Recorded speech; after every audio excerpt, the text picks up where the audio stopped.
Welcome to the Experience of the Soul podcast with Cynthia Alice Anderson, a weekly show helping you grow, prosper, and evolve. Today, episode 372, Prosperity for You, Give It Away. And now, Experience of the Soul. Hello, my friends, and welcome to the Experience of the Soul podcast. We are so happy you joined us today for the show. My name is Cynthia Alice Anderson. I am the host, and I'm here in my studio today with my producer, who is the ever-talented and supportive producer, Mr. Sean Kilgore. Hello, everyone. Thank you so much. Welcome to the Experience of the Soul podcast with Cynthia Alice Anderson. This is episode 372. We are continuing with our Prosperity for You series, of course, based on Cynthia's book, teaching us how to live a more prosperous life. Today's episode title is Give It Away. We want to make you just aware that if you can check the show notes, there's going to be a link to directly purchase the book, Prosperity for You. And we want you to know that at the end of each day, there's a little special writing at the end of each day, correct?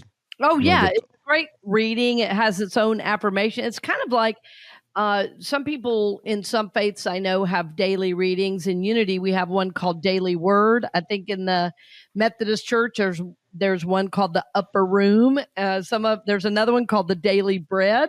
But it's basically like that. There's an affirmation and a short reading based on the topic to take you throughout the whole week.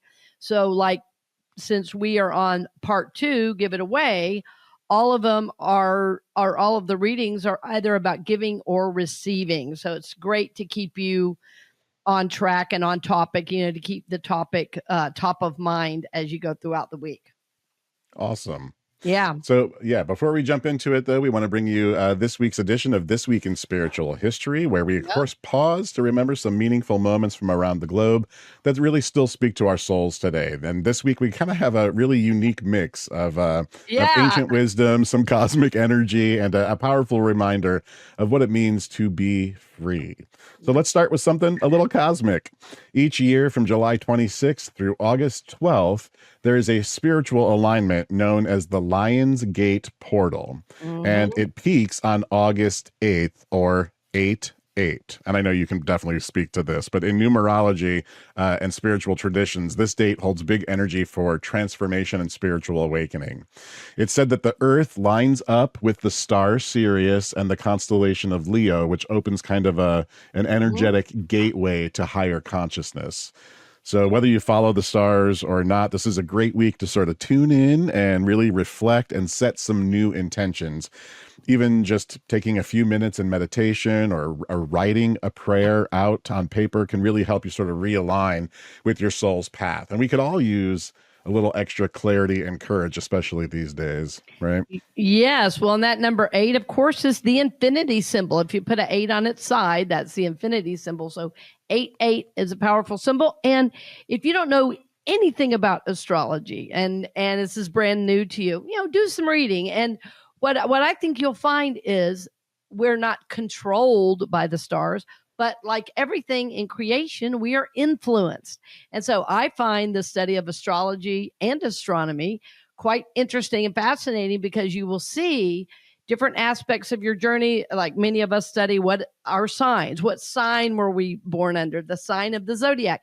And what you start to see is, oh, this makes sense, right? So I don't take any of those things as, oh, I'm controlled by the stars, but I take it as I'm influenced. And if I can learn just a little bit, it might help illuminate my path and journey and help prepare me for what's coming. So I love that you brought that in, Sean, today. We haven't talked a lot about astrology on this show or numerology, but they're all systems that help us understand our journey. So I love it. Yeah, me too. I think it's really interesting. And just how the energies sort of line up, Yes. It's really cool. So let's continue with August 6th.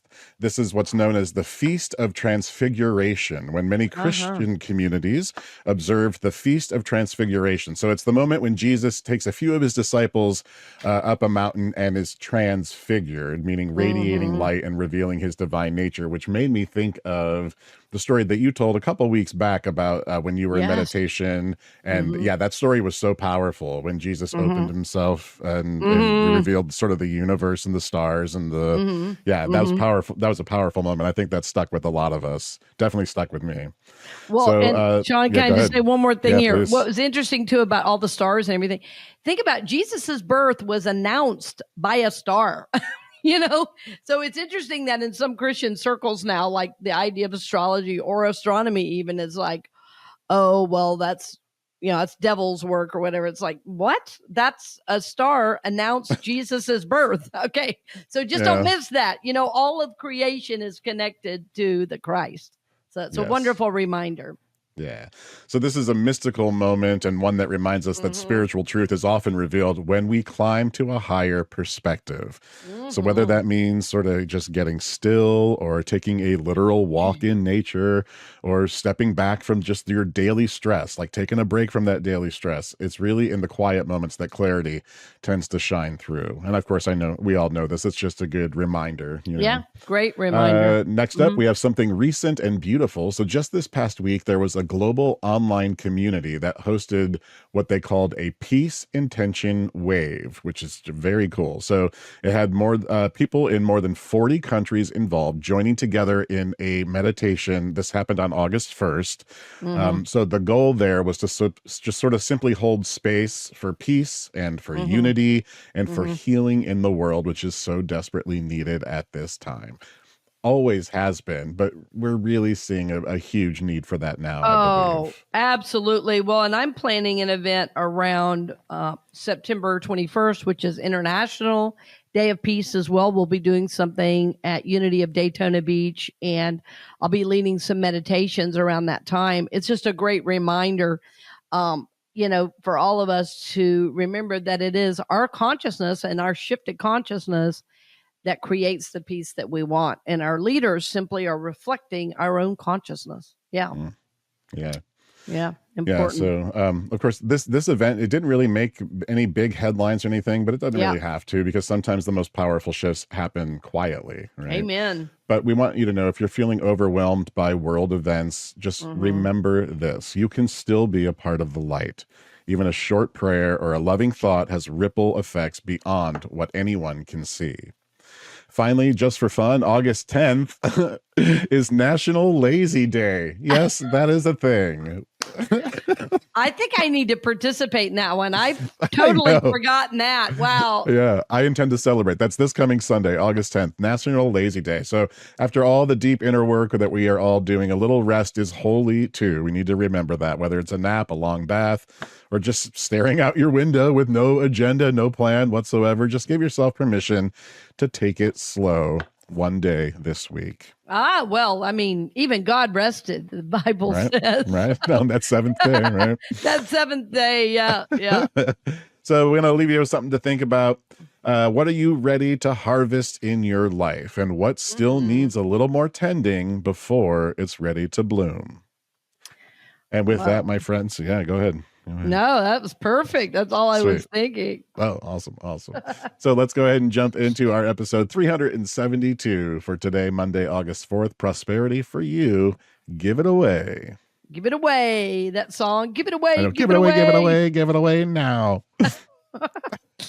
We like to have fun. Well, friends, I love prosperity, and I love the way these principles put me in the driver's seat of my receiving. And it is so important to be co-creating our life with God and participating in our own soul's growth and evolution. And I have to say, I'm extra excited because I've had some wonderful connections lately with old friends. I just had a connection with a friend who I've known for over 20 years. And I don't mind telling you her name. Her name is Lynn Barrett. She's not only a therapist in private practice, she also teaches courses at the Center for Enlightenment and is a licensed Unity teacher. So I recently spoke with her, and I just got so re-inspired. And I was sharing with her today that, because it had been several months, and I said, Lynn, it really touches my heart every time we speak, because I'm re-inspired about my own journey and the power I have to choose. And we just had, a beautiful connection and sharing. And she is such a dear, dear soul. And friends, I think all of us in today's world can forget how much power we have.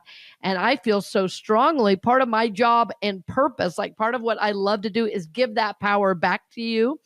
Last month at Unity of Daytona Beach, and including in some of the talks this month, even, we're studying a book called The Power of One. And it's all about understanding that everything we see in the world is a reflection of the predominant consciousness. So what we're doing here in this one little podcast, and it is little. I mean, it's little in comparison to, the grand scheme of things, but it is not little in that we are taking charge of our consciousness. And that's exactly what we're doing with Prosperity for You. We're saying to ourselves, where am I now? And where do I want to be? And this, again, I want to reiterate, puts you in the driver's seat of your receiving. We talked about the last couple of weeks, the last 3 weeks were really about learning that we have the power to manifest, and then consciously creating that energy, that consciousness that we want in our life. And we discovered that our consciousness is what Charles Fillmore said was the sum total of our thoughts, feelings, beliefs, sensations, knowledge, ideas, and that we can consciously co-create that, and that to have something new, we have to learn to change. And that was last week, right? Change. I love it. Bring it on, bring it on, bring it on. And to change, we must look at our thoughts and our feelings. The old idea that is very relevant today is thought plus feeling equals manifestation. In other words, when our thoughts and feelings are aligned, we are that much more likely to manifest good in our lives and in the world. And so what many of us are working on with this series, Prosperity for You, is money. We talk all about our spiritual journey all the time. And sometimes we forget that money is an aspect of our journey because, why? Well, because money is energy. Our belief in the power to manifest is a belief in God, a belief in God's power. And so what we're seeking to do is align ourselves with the good that God has for us. That's part of the shift in consciousness. It is believing that we're worthy. It is changing our thoughts and feelings to match that higher vibration of goodness, of wholeness, of peace, of abundance that God has shown us. So this week, in the idea of give it away, we are really talking about a spiritual truth. It's really one of the highest spiritual truths I know, which is that we live in a universe that is based on the law of cause and effect. And what I mean by that is that this is a universal law. It doesn't even require our belief. But as we believe in it, if we can allow ourselves to believe in it, we are that much more powerful in our manifestation and creation. So the law of cause and effect can be described this way, and I'm going to read a scripture to you. This is from Luke 6:38. Give, and it will be given to you. A good measure, pressed down, shaken together, and running over, will be poured into your lap. For with the measure you use, it will be measured to you. In other words, as you give, so too shall you receive. Also another scripture. Now listen to this. This is from Galatians. Do not be deceived. God is not mocked, for you reap whatever you sow. If you related this to a garden, which in many ways our life is a garden, right? We see the fruits of our labors. And if we were planting a garden, if you planted squash seeds, you would get what? You would get squash. You don't get watermelon if you plant squash seeds. So in our thoughts and feelings, how you think about it, if we're depressed all the time, if we're angry all the time, if we're anxious all the time, it's hard to manifest goodness, wholeness, and abundance because our thoughts are out of alignment. And so today is learning to give, knowing that as we give boldly, with clarity, with peace, with assurance, then what we're going to get back is that same energy. And not only is the law of cause and effect taught in our own scriptures, it is a very ancient idea. The oldest religions in the world teach this. So, whatever level you give is the level you receive. So, that giving and receiving is basically one idea, not two separate ideas, even though we think of it that way. So, as we give, so too shall we receive. And in my own journey, when I learned about the law of tithing, when I learned about forgiving or clearing out physical space, I just decided to try it to see, is this law really so? If I align myself with this law, if I start to tithe 10% of all I earn to the place of my spiritual feeding, will I receive tithing and abundance back? And the answer is yes, I have. So much so that I've written books on it. So I want to assure you that I'm encouraging you to try these practices and to develop this law within yourself. And it's not really developing the law, I should say, it's developing the practice of this law. Because what most of us are doing is giving unconsciously, meaning we're giving not aware that we're going to get what we give out. So what we want to do is be conscious in how we give. And that will help us both be ready for the receiving. It will also help us do what my friend Edwene Gaines talks about in her book. And she talks about upping our bliss quotient. And I love that idea of upping my bliss quotient. So think about this, friends. Here's one other verse I want to read you from the Gospel of Luke. Do not judge, and you will not be judged. Do not condemn, and you will not be condemned. Forgive, and you will be forgiven. So, my friends, what I want you to think about is, am I giving in a way that is in alignment with God's good for me, or am I withholding? Withholding is a constricted energy. Giving is a freeing energy that invites beautiful receiving. So there are four main areas I like to talk about with this law, give it away, which is the law of cause and effect. Many people also call it the law of karma. Some call it the law of circulation. Give it away is our idea this week. So there are several areas we're going to talk about, and I want you to consider. And as I talk about these things, I want you to think about, if I'm already doing two of the four, or three of the four, I want you to focus your energy this time in this week as you're beginning this process again to work on the one that is most difficult for you, because that's where the growth comes.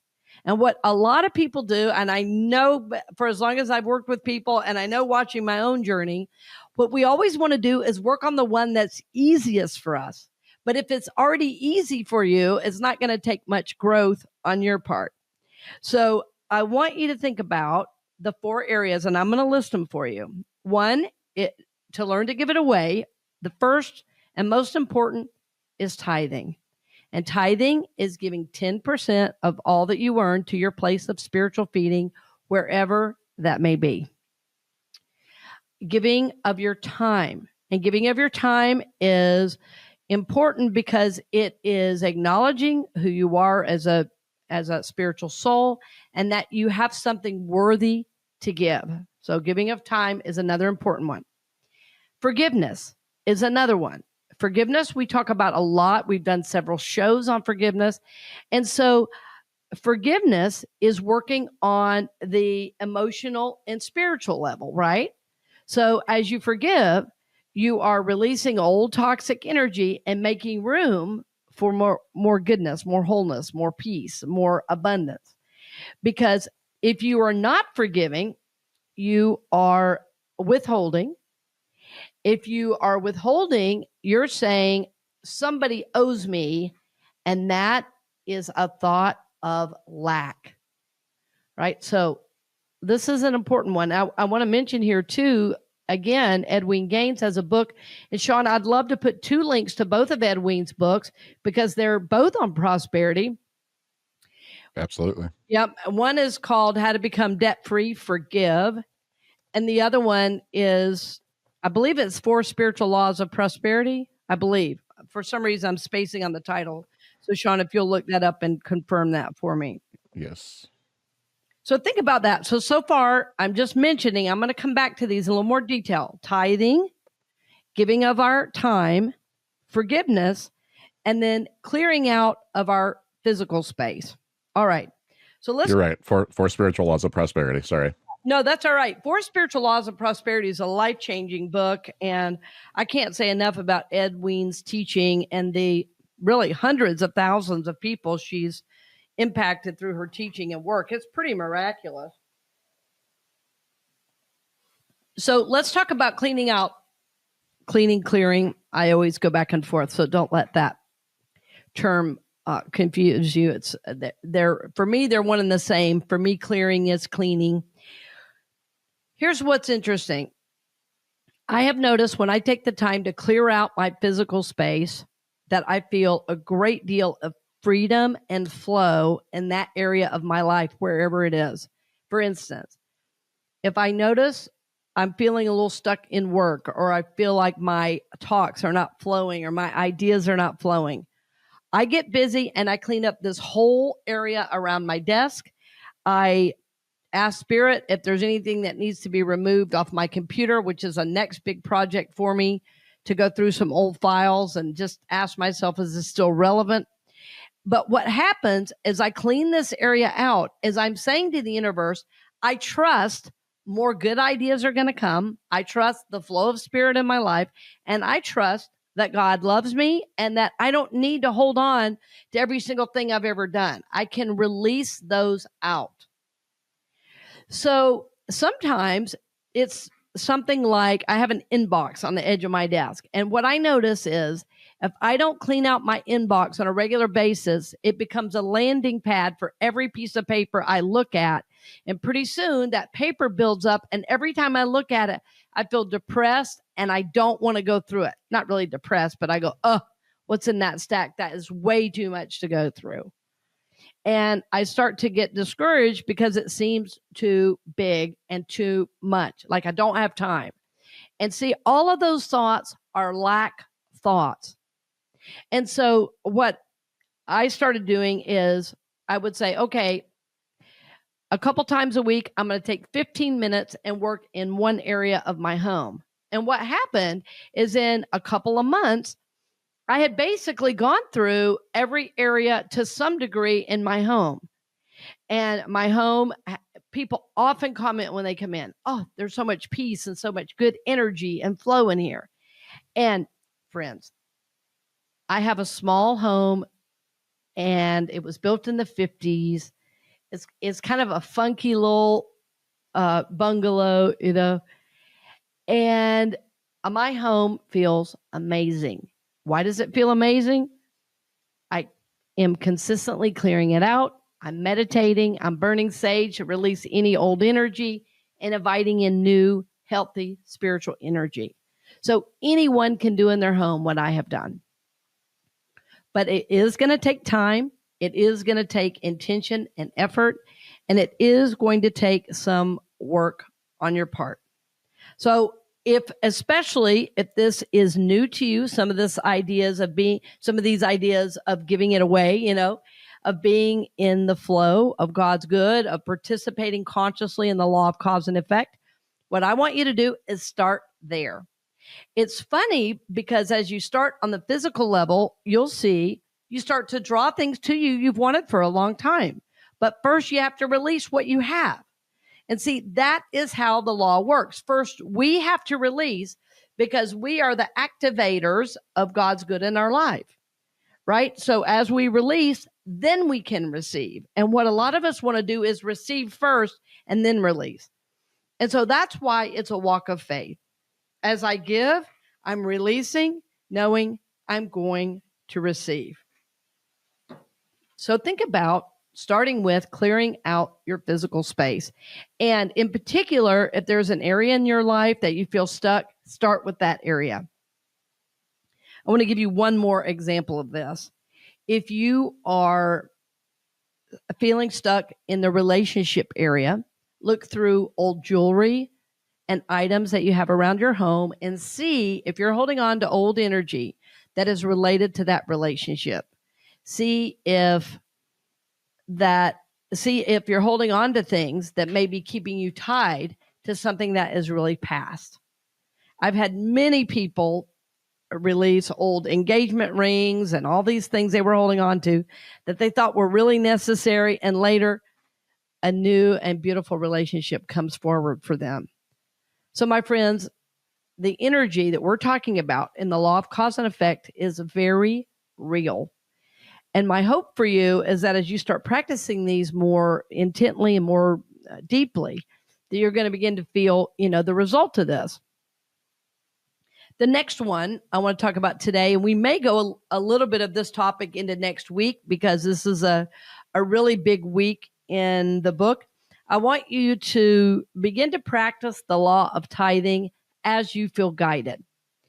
I know a great many people listen to the show, and I've heard from people all over the world that the show has supported and helped them.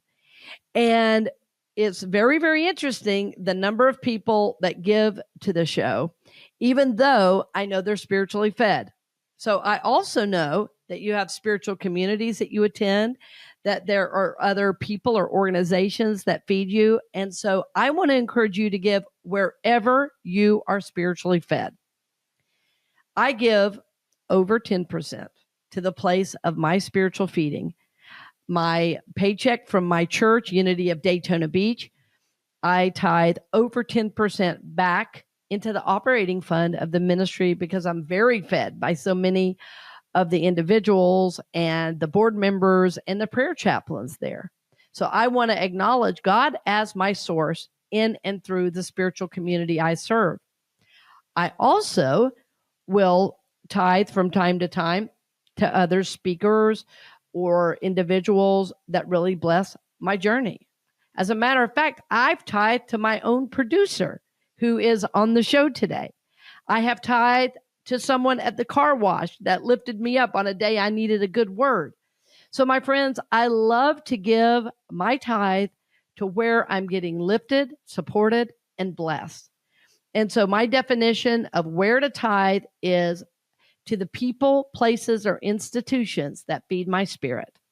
They remind me of the truth. They cause me to remember who I am. They lift me up on a day I need lifted. They remind me of my inner truth and that anything is possible with God. They remind me that I'm holy. Those are the places I love to give. So, my friends, I want you to think about these two, especially this week. The clearing out of your physical space, working in your home, office, or even your vehicle.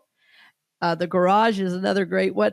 I know, Sean, you told me at one point you were going to do a big project. Yeah. Right? Garage is always a big one. The garage is always a big one. Yeah, it is for me too, because my workout mat and everything's in my garage. So, and then the other piece is to begin thinking very, very intently and clearly about what has really spiritually fed me. And the idea of 10%, I wanted to explain, is that the word tithe actually means in Hebrew 10%. That's how we know it's 10%. The first recorded tithe in the Bible is where Abraham tithed to his teacher Melchizedek. And even today, the Jews are considered a prosperous people. I often hear it in the negative, but what I see that as is a positive, that as a practice for the people and the religious practice is to give to your spiritual home.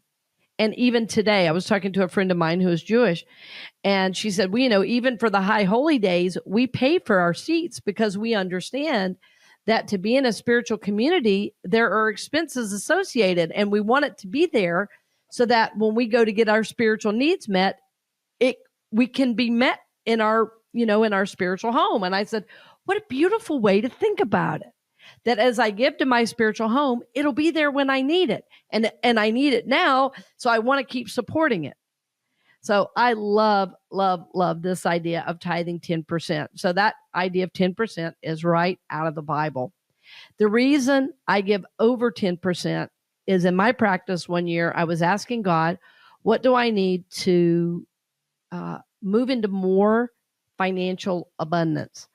Friends, I'm in ministry, and I'm not the kind of minister that has a private jet. I'm a servant minister, and I love to support and help and, do outreach and all those kind of things. And I give a big to the place of my spiritual feeding. And I do get way more back than I give, though, I have to admit. But I was thinking I needed more income to support my family better. And my prayer was, God, how do I move into more financial abundance in my life? Because I really want to be able to provide for my son. And the answer came. I was going down the road, and it said something. It was like literally a billboard that says something like "up your giving," and I think it was for some financial planning thing. And but I said to myself, "Oh, I literally saw a sign, so I think I better do it." And so it was that year that I started tithing anywhere from 11 to 15%, and on unexpected income, I often tithe 20% or even 50%. Sometimes with unexpected income, I give it all away because of how abundant it feels. So I want you to think about that. How are you being guided in this area? So if you already tithe, you might want to think about, is there some new abundance I want to move into? So this is my prayer. And so when I did that, just want to finish that story, because when I began doing that in my practice, I was basically saying to the universe, this is what I want to make. And I thought, well, what do I really want to make? I'm just going to tithe on the amount I want to make, not on what I'm making right now. And within, I think it was about 6 months, I got a raise, and it moved up exactly to that amount. So friends, this law of tithing is exact. And when we don't participate in it, I feel like I get all these extra expenses here and there. And when I'm tithing, it feels like the opposite is true, which I've been tithing now for 25 years. So nearly everywhere I go, people will say, how can people give you stuff all the time? I go into the coffee shop, they give me coffee. I go into a restaurant, they say, oh, one of yours is free. I go here. And so everywhere I go, there's this flow of good and energy and abundance. And the reason is I give big. And that's how the universe is giving back. So if all you do this week is to begin looking at, how you're giving right now, how you're participating in the law of cause and effect, that's a good start. But I also want you to begin at least one practice in at least one of the areas, because I don't think you can do all of them well at one time. So I want you to think about, am I going to tithe? Am I going to give of my time? Am I going to forgive? Or am I going to clear out my physical space? And as we go through this process over the next few weeks, like next week is on gratitude, so you'll be able to continue these as the weeks move on. Tithing is a practice that you don't do for 1 week or one paycheck. My suggestion is that you tithe for 6 months and see if that practice increases abundance in your life. What I can assure you of is that it will. As you believe, as you move into alignment with God's good for you by giving to the place of your spiritual nourishment, God and the universe absolutely give back. So my friends, I hope you will give it away in a powerful way, because it puts you in the driver's seat of your receiving. And I want to remind you of these scriptures we read at the very beginning of the show today. Give, and it will be given to you. A good measure, pressed down, shaken together, and running over, will be poured into your lap. For with the measure you use, it will be measured to you. And from Galatians, do not be deceived. God is not mocked, for you reap whatever you sow. And then finally, again from Luke, do not judge, and you will not be judged. Do not condemn, and you will not be condemned. Forgive, and you will be forgiven. And now finally, in our closing, I will read one of the special readings from the back so you can get an idea of what these are like if you decide to purchase the book. And the book is very reasonable online. Okay, the affirmation for today is, I am so grateful that I can give. I am so grateful that I can give. Today, I know that everything I have is from God. To share from what I have been given is a blessing. I give of my money, my time, and my love through forgiveness and active service. I am a giver. As a giver, I am also learning to receive. I am open to my good. I am so grateful that I can give. I am guided and guarded by the Holy Spirit. I am loved. I am safe. I am blessed. I bless you on the journey this week, my dear friends. I honor you in your journey. I honor you for doing the work of your soul. And I hope you'll take time for you. And in addition to all the soul work, as Sean said, have a happy National Lazy Day.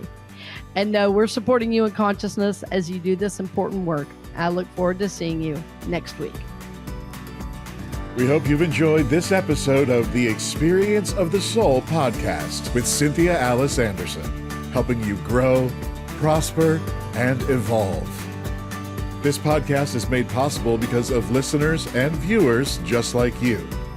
If you would like to support the podcast with your tax-deductible contribution on an ongoing basis or through a one-time gift, head on over to experienceofthesoul.com/support. The Experience of the Soul podcast is copyright 2025 Cynthia Alice Anderson, all rights reserved, and is produced by Sean Kilgore.